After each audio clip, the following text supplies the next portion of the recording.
What's going on, everybody? That humming you hear in the background is my Traxxas Easy Peak charger that is right now balancing a 2-cell LiPo, a max amps 7.4 150C. This is a new battery to me. Of course, you guys know I've got my massive 5600 60C 2-cell.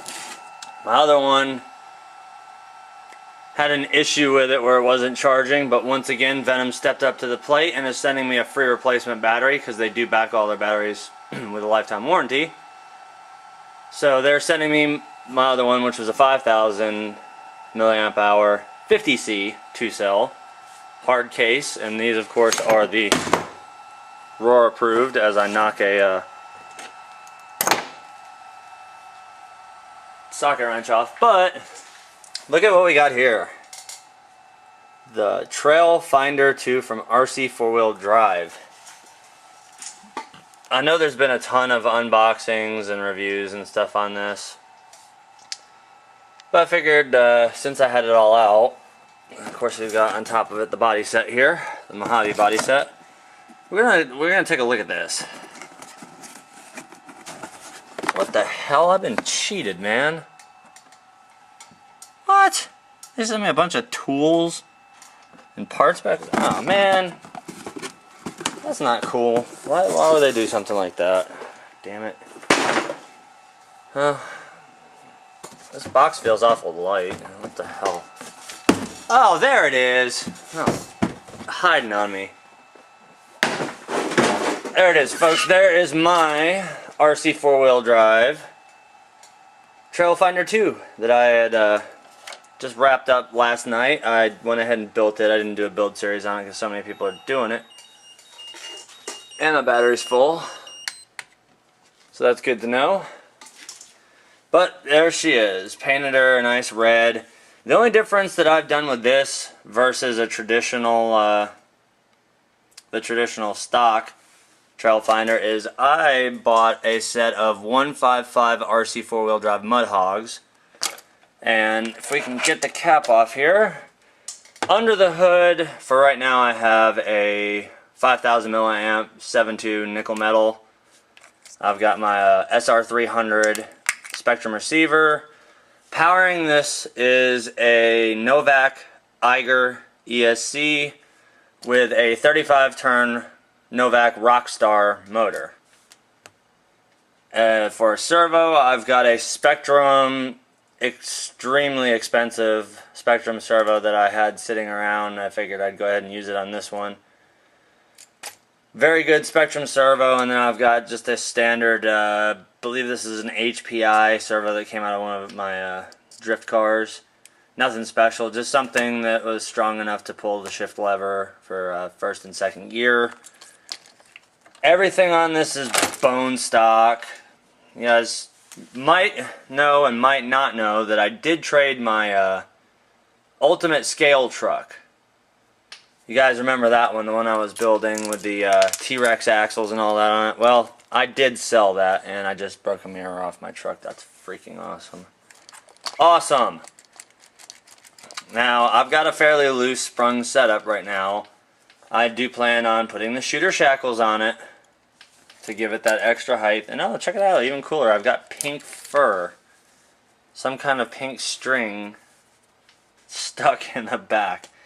Guess that must have been from, this is the first build that I did not do in the studio. I actually did this upstairs in the AC because it was like 95 degrees yesterday. It was ridiculously freaking hot. So I decided to build upstairs, and it was a much better call because I was able to sit in my nice comfy computer chair and do the entire build.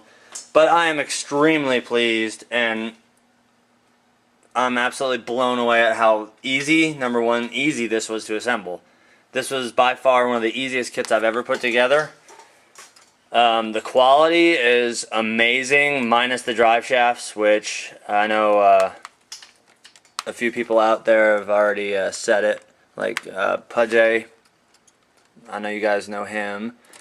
The drive shafts are freaking marshmallows, but that's not a problem because they may pop on and off, but it's not really that big of a deal. It's something that you normally upgrade anyways. So that's the TrailFinder 2 so far. You guys can see pork chops flipped upside down because I keep managing to spin my pinion gears off. So that's still waiting to go out and get its actual first videoed run. But since I brought up the ultimate scale truck and how I had to replace it with a TrailFinder 2, I ended up on Craigslist finding a guy who also has a YouTube channel. I don't remember it right now, but I will link it, put a link to it down in the description box to his YouTube channel, who was literally only about 45 minutes away from me, and we made a trade for my scale truck, and I'm going to show you what I got. First off, we've got, well, this is a new body that I just ordered. This is, by the way, is the Desert Rat Carnage body from Proline, and this one is actually pretty cool because it's designed for the fenders. Your rear quarter panels and your front fenders are designed to fall off while you're bashing it, and they just go back on with 3M Velcro. So we got that. I stripped out the spur gear because, number one, I want to show you guys this. This is a two-wheel drive Slash, which I'm not real big on the four-wheel drive ones. I don't know why, but I'm not. But this one has the same VX 3L system that the F-Off truck up there has.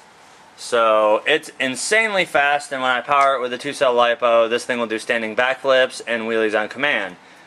Now, the Knuckles did a video about these Duratrax lock-up wheels. These are actually 1/8 scales, and these are absolutely phenomenal. To have the 1/8 scale wheels on the 10th scale truck, it is absolutely ridiculous. This thing, we all know that the stock tires from Traxxas suck, whether they're the Kumos or the BF Goodriches. They're just too small, they don't have enough tread.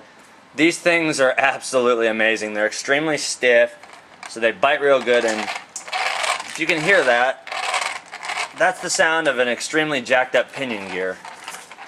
I had it out there and I kind of stripped the gear, so what we're doing to that one is I also ordered the Slash High Performance Slipper Kit, which you guys will remember, I have the very same slipper unit on Pork Chop because I changed from a 48 pitch to a 32. So that will be getting the 32 pitch. But what I really want to show you guys, and what I've really been wanting for a long time, is this is the other half of my trade. This is a Hobby Wing 16-inch jet boat, which I absolutely love this body style. I know 4Mods has one like this, and several others, but I absolutely love the engine on it, the way it's got the reverse zoomies on it. It was pretty cool how he took a little bit of styrene and made mohawks for the guys on the helmets. That's really cool. I don't know if they come like that, but that's pretty freaking cool. And the guts of it are actually quite amazing. Now, this boat does take on water, but that's okay, because we have a waterproofed ESC and motor, and of course they're water cooled as well, and the receiver is simply tied into a balloon that is just zip tied off. That sponge down there you take out and it'll get rid of all the water that's inside of it, but that's what that little max amps battery goes to. That battery straddles across right in here. So we've got a 2-cell LiPo in this little bitty boat, and also with it came this Futaba T3PM digital proportional RC system. Now this is a 4-channel radio which does have 10 model memories to it.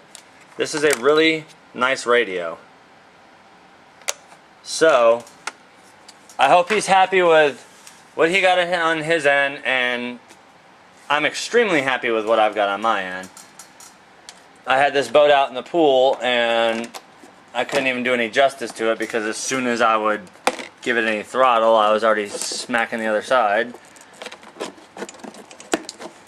Let me set you guys down for just a second so I can get this tray put back on. even though it's kind of pointless seeing how I have to put the lipo in it anyways.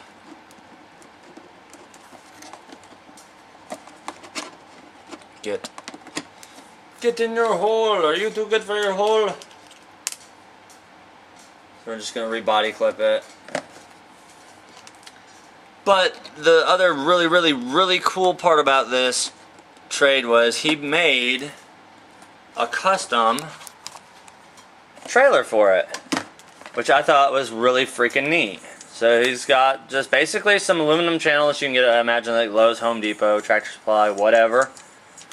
And then he took and he actually used Velcro to make carpeted bunks for it, which is really cool. That's a really awesome scale look to a trailer, and it is bolted to. I made a little hitch, of course. You guys can barely see that in there, but there is a stand-down hitch that goes and connects to the XXX Tundra, which is pretty sad when the tires are spotless and the truck is completely filthy, but hey, c'est la vie. That I thought was an amazing trade. I could not pass it up. So once again, I gotta set you guys down and move you so I can get the TrailFinder back in frame. And holy crap, I forgot how heavy this truck is.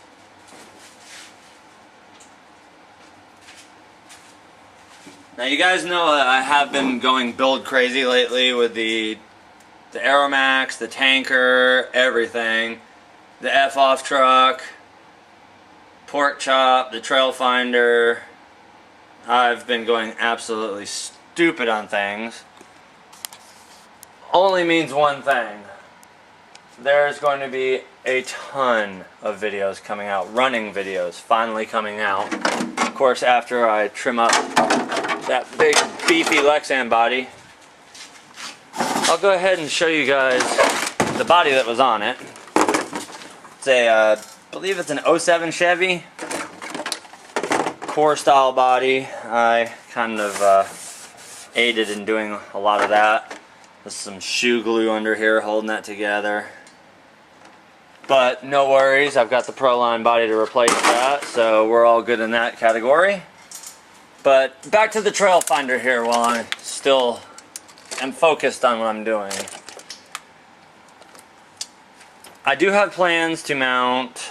I know it's a little cliche with a red truck already, but there will be a red RC four-wheel drive Bulldog 9300 XT winch going on it. So this is the wireless version, which I'm gonna have to do a little bit of tying in and run a BEC on this one to power the winch and the lighting, because this I am going to put lighting on. It's nothing overkill, but it'll light up. It'll be pretty cool looking. So with that being said, had a great time building this one, and I really look forward to getting this one out on the trail, scratching it up, getting some wear marks in the body. I'm really curious to see how these mud hogs perform. If they don't perform good, I do have the set of mud thrashers that come with it.